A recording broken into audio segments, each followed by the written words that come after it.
Hello and welcome back to another episode of Live on Location with Bowen and Mimi. We're in Revelstoke, BC with Jenise, Lamoureux, and Herbert. And He's going to Herbert. be featured off and on today, I'm thinking. He's a beautiful little friend. So today Jenise is going to share her experiences as an entrepreneur. We're here at Forage and Fill, her awesome shop. I think it's been going for a couple years now. But before we get into Forage and Fill, there's a lot of different adventures that you've taken in life. There are. Background in accounting, and then this passion for sustainability. Yeah. And this is how it all ties together with Forage and Fill. Yeah. But central, northern Alberta. Yeah. Oil and gas. Oil and gas. Yeah. Yeah. A little bit, maybe a paradox of what I do now comparatively to where I grew up. I was just home visiting my sister, and it was so funny driving down the highway to go to my mom's house, and there's big flames coming up from one of the refineries, and I was like, oh, I'm home. Right, yeah. And does that change that sense of home for you, or? Well, I would consider them both. I call them both home. But I've been here 15 years now, or close to, and this is home. This is home. Yeah, that's where my family is, and then this is home. Right. You did leave Alberta, though, to go do some traveling. I did. So my dad always encouraged me to go be a ski bum right after high school, and we always skied in southern Alberta at a mountain called Castle Mountain. And so we had a little cabin down there, and my dad said he was going to go retire down there when he was done working in oil and gas. And I was like, well, if you go, can I go? I had just graduated high school. And he's like, sure. And so I did my first season in 2010. I graduated in May, and I think I was gone in October. And then I came here in the off season after that ski season. Were you working on the ski hills? Yeah. Okay. Yeah. And then came here in the summer, and then ended up staying. I remember sitting at the four-way stop by Main Street Cafe and just being like, oh, I think this is home now. Herbie. Good boy. Yes, you're going to help us out today. Yeah. Okay, and then you did other traveling, though. You went to Australia, New Zealand, Indonesia. So how did that fit in? Yeah, so I did my season here, and then I stayed for the summer, and I worked, and I always knew I wanted to travel, and I had met a cute boy who left the country pretty soon after we met, and we ended up staying in contact, and he was over in Australia, and so I went over and met him, and we met up, and then we were together for 5 or 6 years, and we did Australia, New Zealand, Indonesia, came back via Mexico, and then came back to Revelstoke. Right. Yeah. At that time, were you interested in sustainability? I have always been interested in sustainability. My mom always used to call me her little granola child. But I think if I think back to the time that I spent living in New Zealand, I was kind of searching for what I wanted to do in life, and that was more so. Nothing ever happened with any of my ideas over there, but I was always thinking about something that I could do, and I was like, what about this, and what about this? And I think more than sustainability, I was interested in more perhaps health and wellness and farm to table and stuff like that. When I was in New Zealand, my ex came from a family who owned a dairy farm in New Zealand, and so that's definitely the entrepreneurial bone was stirring then, but it I would say more so that farm to table, gardening, growing, more so than circularity and waste diversion. Right. Did you have a chance to work on the farm when you were there? We did. Yeah, we did. It was really cute. We spent 6 weeks. We repainted the farm manager's house, and I think we did bits and bobs for his family, and then we moved to the coast, and we lived on the beach. I was very fortunate. We lived in their beach house for a year. Okay, what'd you do for the year? I cleaned on the coast, and I had my perfect little triangular life where I would go to work, and then I would check the surf, and then I would go home and do yoga, and it was just the most wonderful lifestyle. I always say if I got kicked out of Revelstoke and they said you cannot come back, I would move to New Zealand. Okay. Yeah. I'm trying to imagine what would cause you to be kicked out of Revelstoke. Yeah, I have no goes idea. on I in don't this want to. town. I don't want to push those boundaries. Oh. Indonesia also was a place that you spent some time. Was that Yeah. more just for holidays, for Yeah, surfing, or? Yeah, that was 3 weeks, and we traveled around. My ex had been there multiple times, and he was really excited to show me around, and he was a big surfer, and I wasn't at that point. But it was awesome. We went for, I think, between 3 weeks and a month, and yeah, it was absolutely gorgeous. Right. Yeah. These times of life are very free-flowing, Yes. free-spirited. Yeah. And you had described yourself as someone who has like something you're chasing after. Yeah. So at that time, did you notice that about yourself, or you were just sort of lost in the moment of the free-flowing? Or? Well, I think for that I was working before I left. I was working really hard to get there. And so I think when I was there was just enjoying it. And yeah, it was pretty free-flowing. Like, we did a road trip across Australia. We started from Western Australia and went down and across and up, and so we worked towards that, and then we worked towards being able to take 4 months off through our road trip. We were supposed to do all of Mexico and down into Central America, but I had sponsored my ex and for permanent residency to come back to Canada, and we were having issues with it. So I had to come back early because we got a letter saying, "You've been gone for 2 years. We don't believe you're actually coming back to live in Canada, and you just want to get him in. He just wants to come back." So I had to go like, "Okay, I'm coming back," and I had to leave. I only spent about a month traveling through Mexico, and he was able to stay on his brother's boat. They had a sailboat that they were sailing down from Florida down into Central America. I think they went all the way down to Panama. And so he got to hop on the boat and hang out with them for an extra month, and I had to come back to Canada to be like, show the government that I was coming back. You drew the short end of the stick. I did. It was terrible. Yeah. And at that time, you went back to Alberta? Yeah, actually, we went back to Fort McMurray. My sister spent 7 years in Fort McMurray, and we're like, okay, we're going to go up and make some money, and my ex was a carpenter. And we knew we wanted to come back to Revelstoke, and so I was back in June. He came back early as well, maybe a month after me. And we tried Fort McMurray for as long as we could, and we lasted 2-3 months, and then we were back here. We're like, we got to get out of there. Because of the environment, because of the attitudes of... We were itching to get back here. Okay. Yeah, there's not a lot to do there aside from eat and drink. It's not, I think there's a misconception that Fort McMurray is objectively physically ugly. It's just a city in a river valley, but there's, for the lifestyle that we like to live, like, we were excited to come back and go biking and go snowboarding and everything like that, and we had friends here, and so can you unpack that a little bit, because that is very true, that a lot of people who have never been there would think that. It's not the city itself isn't a scab of the earth. I mean, there's a lot of environmental destruction with the oil sands and the refineries not refineries up there, but everything that they're doing. But the city itself is, you drive in and you drive into this, I've considered it quite nice, of a river valley. I came from Edmonton, so we're in a river valley. And it's just, boreal forest, and it's not that ugly. Yeah. There you go. Props.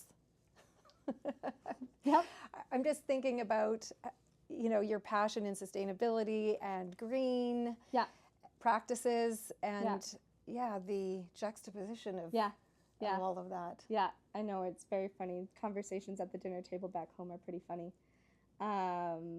I just got myself into a new vehicle to me when my sister fell pregnant. Last summer, I was just extending the lifespan of this vehicle that I've had, a Volkswagen Golf, for years and years and years, and finally it was not roadworthy to leave town, and I knew that I'd be wanting to go and visit, so I finally bit the bullet and bought something newer. And I remember my dad giving me shit, being like, well, you shouldn't, this and that. God bless my dad. I absolutely love him to pieces. I don't know what I'd do without him, but I had to tell him that most of the carbon footprint of a vehicle exists on the assembly line, and so long as you have it for as long as humanly possible, that's the best way to do it. It's the turning over of the vehicles. But anyways, that's a little bit of a rabbit trail. Right. Well, you've done a lot of researching about these things, so you're in the education department now. Yeah, a little bit. Yeah, to even strike up those conversations with family members can sometimes be challenging. Yeah. I don't bother going there a lot of the time. Okay, well, anymore. interesting to know. Right. But yeah, no, it's funny. Yeah, it can be pretty funny, but I think we just focus on family more so when we're together. Yeah. Rather than opposing opinions. Yeah, that's the safe way sometimes. Yeah, totally. Yeah. Okay, so then you decide, yes, Revelstoke is the place for me. Yeah. Or for us. Yeah. At the time. Yeah. And when you arrive in Revelstoke, is it easy to just find a job somewhere and a place to live? Because I heard that it can be tricky. It used to be. Yeah, okay. yeah, it used to be. Yeah, I feel like I've lived so many lives in this town of different. I've cleaned, I served for a long time, and finding accommodation can be really difficult now. But back in the day, even just like 10 years ago, it could just be that like, oh, I want something. And I had this conversation last night with someone. And it used to just be that, yeah, I want to shuffle down this way. And I want something with more light. And I don't want to be in Arrow Heights. I want to be in Farwell. And so you used to be able to do that. But it's just not the case anymore. Finding work for myself, I served up until 2017. And then I worked for myself after I was done school. And then I worked remotely in accounting. So I've kind of been out of the Revelstoke job market for 7-8 years. Yeah. Right. Except for being self-employed. Which came together just, I was saying before, a couple years ago, really. Yeah, I just went into my 3rd year with Okay. Forage and Fill. Right. And so the store opened in 2021 by the previous owner. Who laid very, very strong foundation. She's so impressive. She owns Birch and Lace. So Forage and Fill, Birch and Lace. And people always tell me how much they love the name. And I'm like, it was not me. I'm creative in a lot of ways, but I don't know if I'd ever be able to think of that. But yeah, so she had the store for a year.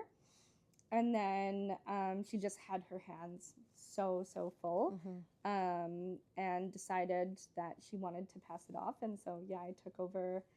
I wanted to dip my toes and kind of see if I liked the job first, but she offered me the business before she offered me the job. Right. And didn't you say that there was someone who planted the seed for you or saw that it could be a good fit? Yeah. I wanted to ask you about who was that person. Her name's Kathy Keenan, and I was doing the energy exchange at Alchemy, one of the yoga studios, and she's just the sweetest. She does acupuncture and teaches Qigong at that yoga studio, and I was doing the energy exchange, and she was in there, and she's like, I think, did you know Forage and Fill is for sale? Like, that could be a good fit. And I was like, oh, Kathy, that is so not possible for me right now. But I called Sarah anyways, and then we chatted, and then I started as an employee. I started as an employee to see if I kind of liked it, and I explored the idea of it. And what were the things that you were excited about when you first came in as an employer? And what were the things that right away you went, oh, this is going to be a challenge? Well, for me, having my background in business and accounting, I really looked at the numbers first. And then when I saw the refills, I thought, like, if I can service the community from the storefront, why wouldn't I be able to service the accommodation industry in the community? And so coming into it was under the pretenses of bringing that program to the community. And so I crunched a whole lot of numbers, and I worked with Community Futures in town, and it came down to the wire. She had, if I was not going to take over Forage and Fill, it was going to be moving to the basement of the salon. And as we were waiting from an answer if I had been approved for my loan, she had contractors texting her, being like, hey, when's our start date? And she's trying to hold them off, and I'm waiting. And it was really intense at that time. Right. Yeah, it was really intense. And then at that time, we previously spoke about, like, this does all kind of tie in. I was battling addiction issues. That was, you don't know, I'm 2 years sober now, but you don't know how bad it is until you look back, and somehow I was still able to get myself into the business. But yeah, it was those two things all came to a head at the same time. And where were you getting support through that experience? Nowhere. I was the type to suffer in silence. And but I kind of knew that things had to change if I was going to achieve the goals that I wanted to achieve. And I've always been very ambitious, and it just was a coping mechanism that wasn't serving me. And I kind of knew that in the back of my head. But at that point, you know, addiction doesn't discriminate. It's got your claws into you. So I'm brand new with a brick and mortar store, had never dealt in any of these aspects before, and also dealing with that, which was pretty wild to have gone the last 2.5 years now with those kind of hand in hand.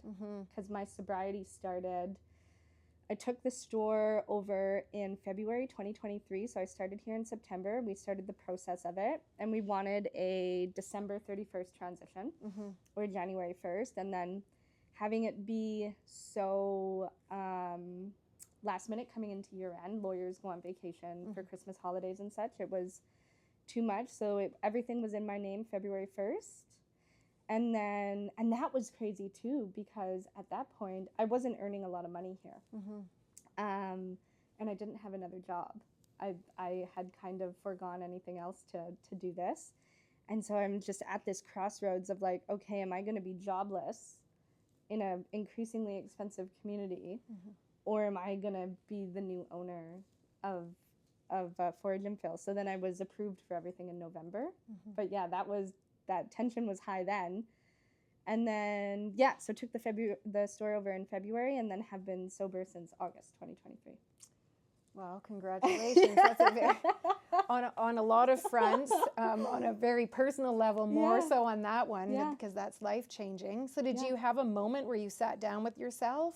Yeah. And it was really in a moment? Or like you talk about things all leading up to this one time, but like, does that decision to become sober happen in a moment where you just make a decision? Well, the moment happened a couple of years prior to that, actually, because I had my other business endeavor with a really, really dear friend of mine that we were working on. And I had this must have been in 2021. It's all kind of a blur now, but kind of had this thought that said to me, if you don't stop drinking, you will lose everything. And at that point, I had only been working towards Tuya, which that project ultimately led me here to Forage and Fill.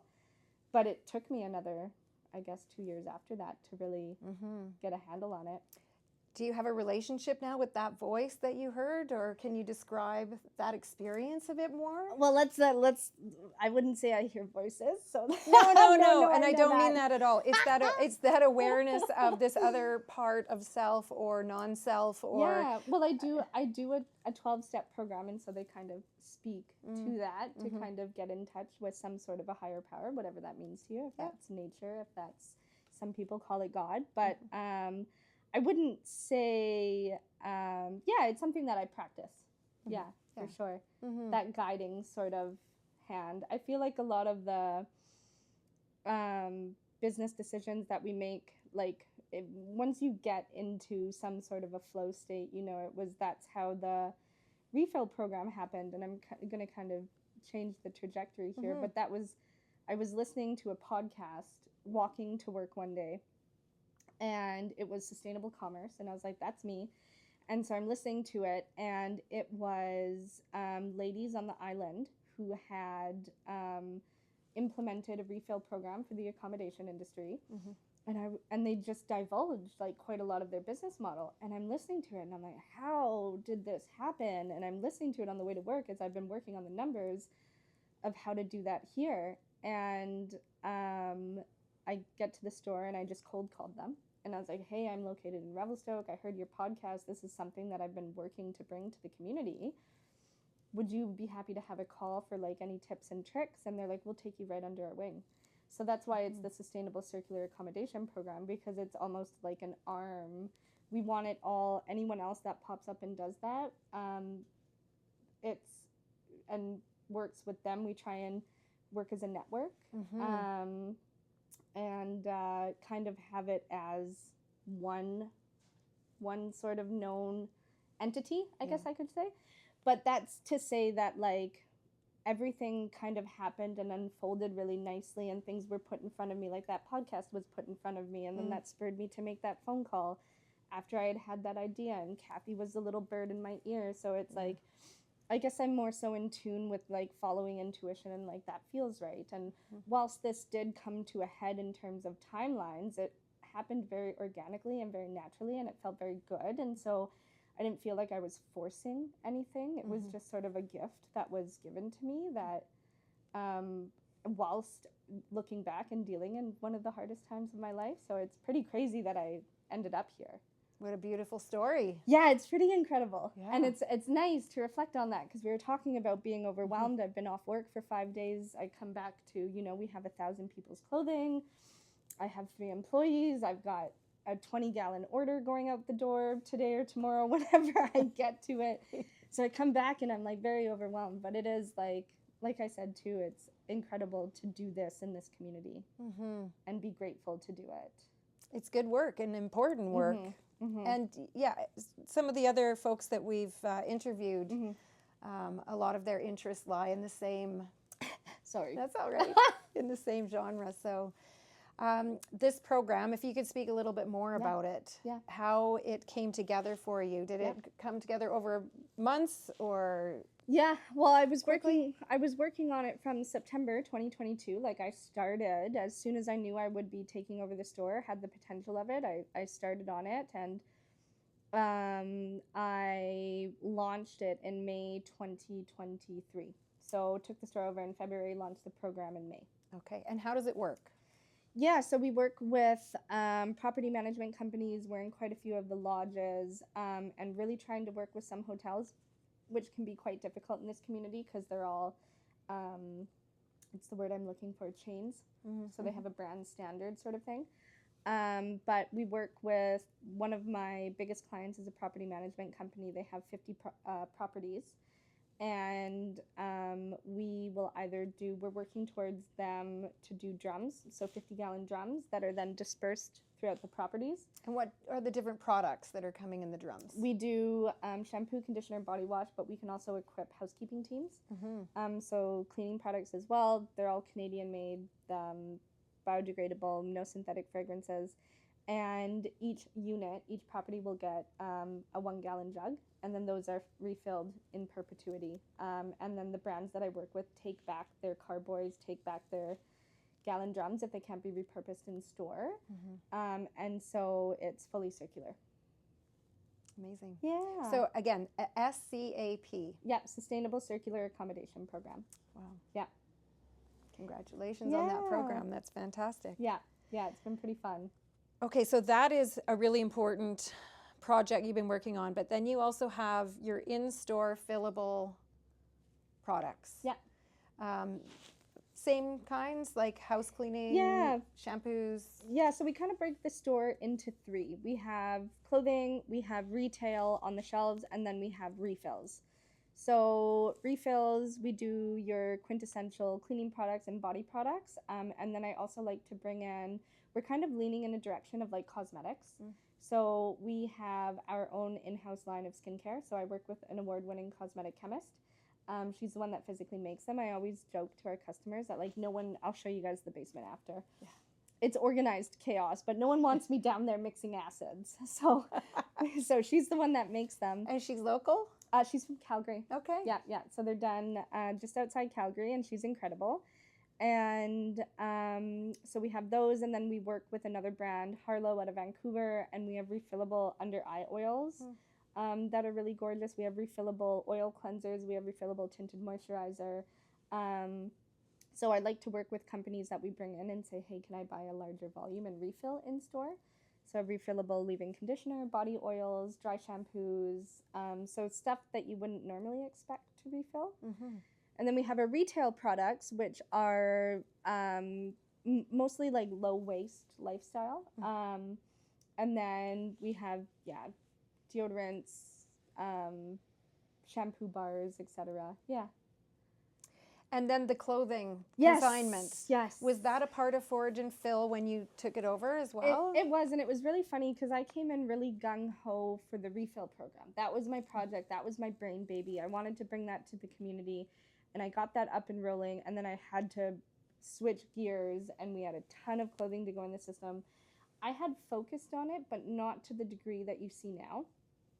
So we switched tack and started really focusing on that. There was probably, so the front desk used to be about here. Okay. And then I want to say there's about maybe 15 to 20% of the clothing out when I purchased the store comparatively to what there is now. And our consignor base just kept growing and growing and growing. So I think you've tripled, more than tripled. We've more than tripled in 2 years. Wow. Yeah. So I took the store over with 300 consigners, and we now have over 1,000. And there's more every day that we input. So the management and the systems. Oh, yeah. You just have to fall on your face and learn from it and implement a new process to try and prevent that from happening again. Like, there has been no opportunity to have a baseline set and to work off of that. You're always just like, okay, there's more. Okay, there's more. Okay, what do we do about this? So it's been a wild ride. Yeah, over 1,000 consigners. I built these hanging racks here, and then we added more on the floor. I bought another one of those black racks that you see back there and shuffled the floor around, and this whole store could be clothing. Yeah, this whole store could be clothing for the volume that we have. I have just as much downstairs as I have up here. Okay, and you mentioned 3 staff. Yeah. Yeah. And how do your staff support you? Like, what are their positions? Oh my God. How does it come together? They're incredible. So I have Kestrel, and she's been here with me for 1.5 years, and I have no idea what I would do without her. They ground me. Yeah. I'm here and I'm there, and then I have this idea, and then I'm doing that, and then I'm getting pulled here. And Kestrel's very like, okay, Jenise, you left like 10 things. Can you please take me home, these home today? I was like, yep. And then, hey, Jenise, you were supposed to do this. And I'm like, oh, right, yeah. And just going home for 5 days was so nice because I still get phone calls and such, but Kestrel really stepped up and took initiative and fielded a lot of the questions that the girls had, and that was incredible. And then I have Steph, who is our absolute organizational processes queen. I try to build, I'm very aware that I do not have the be all end all for ideas. So I run a very diplomatic business, and I like to take everyone's thoughts and ideas into play. And so we really work as a team, and we really play to our strengths. And Steph loves being downstairs. She loves inputting. She loves organizing. And then we have Holly, who is, she worked here with Sarah, the previous owner, and she's been to fashion school. So she's off for the summer, and she's back here, and she's kind of our fill-in girl, and she's absolutely incredible with customers. And yeah, she's great. I would imagine you have regulars. Oh, yeah. A lot of regular customers. Oh, yeah. Yeah. It's so nice. There's nothing like Forage and Fill in Revelstoke. No, there's not. Yeah, and it's like it's a little hub, and it's fun, and it's people come in here and they enjoy it. And you know, yesterday I was telling you I was feeling like a little bit overwhelmed coming back to work, but like the number one remedy for that is for me to come in here because the music is good, and I can bring little Herbie and see all the locals and just chat to people. Yeah, we have tons of regulars. I've made a lot of friends through being here. Yeah, you've created your community. Yeah, we have. Yeah. Amazing. You did talk a little bit about, and I want to say Thuja, but you corrected me. Tuya. It's an online platform. Yeah, so we developed it we started working on it in 2021, and I was sitting there and thinking to myself, like, I'm just working my accounting job, and I am not working towards anything. And then I met my friend, and he really inspired in me that dormant passion for sustainability that had been there. But then I had been focused on school, and I had been focused on this, and, you know, everything's expensive in Revelstoke, and I kind of lost touch of that side of myself. And I met him, and he inspired that in me again. And then I just had this idea one day of having a platform that vetted these brands, so our customers didn't have to. And we were working towards that, and it is in its dormancy right now. But I really attest that to that project and that passion and following that and really, really chasing that to bring me to where I am now. So I'm really, really grateful for sinking all of that time and energy into that before we came here. But yeah, there's been a couple platforms that have popped up since. So I don't necessarily know the viability of it anymore, because I see like a handful of them now, and I'm like, there kind of needs to be one. So I'm not too sure how it would work now with like market share and what else is going on out there, but it was pretty in depth, and we were really, really passionate about it. And yeah, we would go through, and it's basically like investigative journalism, because you know, a brand can say whatever the heck they want. But you have to really, really dig to get to the core of their sustainable practices, if there even are any. Well, you mentioned the term greenwashing. Yeah. So maybe you could describe that. Yeah. Greenwashing is just the claim of being sustainable when one may not be sustainable. So greenwashing is when you see, you know, a company that will put a green label on a plastic bottle and say recyclable, when, you know, 91% of plastic ever produced has never ever been repurposed or recycled. And it's just making something seem sustainable when in actuality it's not. So you kind of have to like dismantle and take it apart and really look at their practices and look at the verbiage that they use on their websites, and how much do they disclose, and look at the supply chain and look at their social practices, and where do they develop their products, and what materials do they use, and to get to the bottom of it. So that's what we were doing. Yeah. So I was working really, really in depth on that before I came into Forage. Yeah. So I'm very, very grateful for that journey. It all tied together. It all tied together really nicely. Yeah. Yeah. Dreams for the future. Dreams for the future.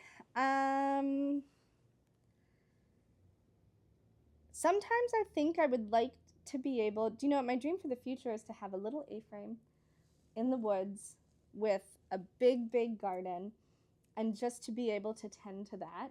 But at the same time, I wonder if I'd ever be content in just doing that. You know, I'd end up with this like tiered garden and goals, and then I'd be farming, and then I would be like going to markets and selling my produce and trying to build this empire. So I don't know if I'd actually be happy with that, because I do like working. I love doing this. And my goals right now are just to do what we're doing well, to catch up, to implement these systems. I have a great team. I want to really fine-tune everything that we're doing, provide a good service for our community, bring in products that we want, and just be successful and still be here in 10, 15, 20 years doing what we're doing. Well, we can, excuse me, I've lost my voice. We can have another conversation in the future and see how all that looks. Yeah. I'm looking forward to taking a tour of your beautiful shop and the basement. Just not the denim wall. Not the denim wall. But there's a lot of other really I didn't tidy that cool up things. last night. Okay. We won't highlight that wall. But I just want to say how much I appreciate you taking the time, because you are very busy with all these amazing projects that are very important. So thank you for your time today. And now we get to see the store. See the store. So thank you to Jenise, and we'll go for a tour. So welcome back to On Location with Bone and Mimi. We're at Forage and Fill with Jenise Lamoureux. Here we are. We're going to have a tour of this awesome shop. Yeah. I'll try and be quick, because there's so much I can talk about. I have flashbacks of doing product knowledge with my staff. Take your time. We are interested in what you have here. Yeah, so this is kind of our like self-care bath side of things. So we do, all of the products in here are Canadian. We do refillable cosmetics. Again, I would have tidied before.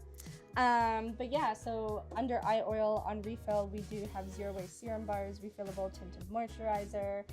We have an active ingredient skincare line on refill. And can we even talk about the packaging that it comes in? Yeah, for sure. So if we don't like to carry a lot of plastic, obviously, and we prioritize glass or at-home compostable or reusable. So you see aluminum, at-home compostable, glass. And yeah, a big thing for us is bringing in products that you wouldn't necessarily think you can refill, like a tinted moisturizer, like an under eye oil. Right. But you can come back and refill them.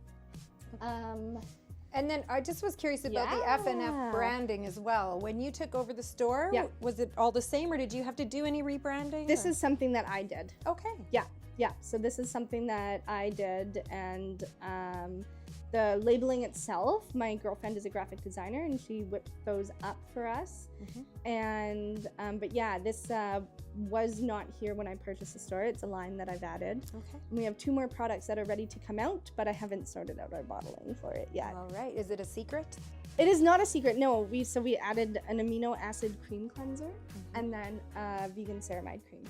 Yeah. And what about marketing? How do you reach out to your customers?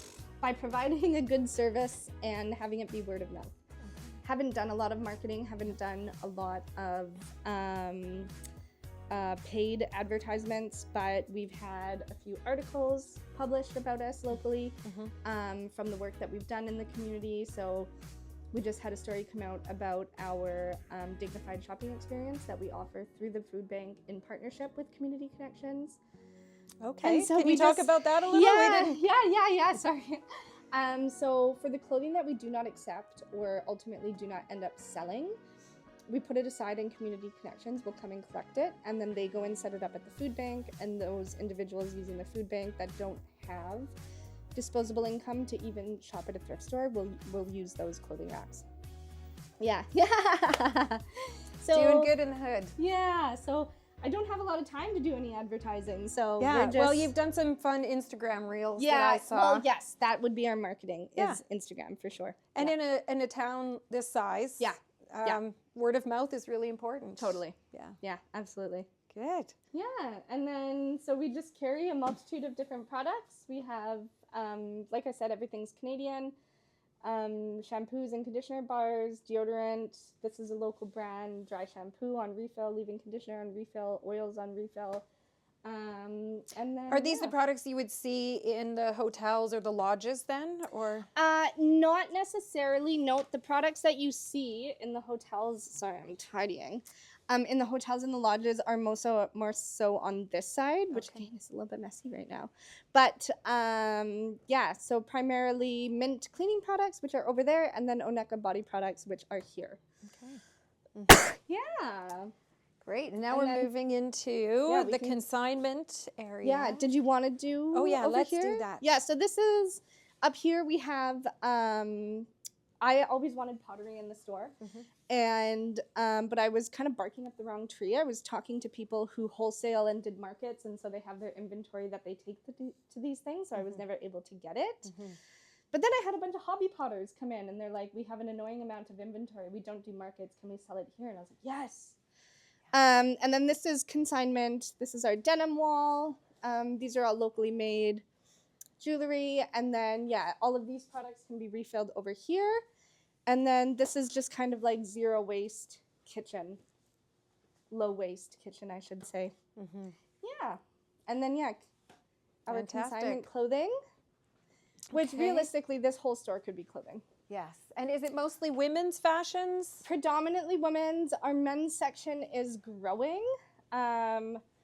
We will accept men's all the time. We have to kind of cap and open and close valves, but yeah, we've got our men's section right here, and then the rest would be women's, and we kind of have it organized, color blocked over there: shirts and sweaters, pants, dresses, tanks, skirts. What's the process if someone wants to bring in their clothes to consign with you? Yeah, so we do up to 12 seasonal items at a time. It's all automated. We use an awesome software. And then I think one thing that a lot of people, like, our pricing structure is set. So the highest we go, we research every single item that you see on this floor has been price researched. We don't price things arbitrarily or based on opinion. We research it, and we look at what the retail value or the closest we can find. And then we assess the garment. We look at wear and tear, material composition, etc. And then the highest we go is 40% of the retail value. Yeah. Okay. Yeah.